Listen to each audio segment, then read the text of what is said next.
শেষ একটি প্রশ্ন, যে বিএনপির কোনো নেতাকর্মীর কাছে এমন কোনো খবর আছে কিনা যে তারেক রহমান দেশে ফিরবেন কবে?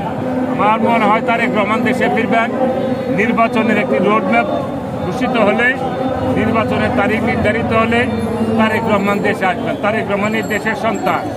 এই দেশের জন্য তারেক রহমান বিদেশে থেকে যে পরিমাণ পরিশ্রম করেছেন, এবং আপনারা জানেন সেনা শাসনের সময়ে সবচেয়ে বেশি নির্যাতিত জাতীয়তাবাদী দলের পরিবার এবং আমাদের মা বেগম খালেদা জিয়া, যে গণতন্ত্রের নেত্রী, আমাদের নেতা জনাব তারেক রহমান, কিভাবে তাকে টর্চার করা হয়েছে আপনারা তখন ইউটিউব, ফেসবুক বিভিন্ন জায়গায় দেখতে পারেন, অনলাইন সহ বিভিন্ন জায়গায়।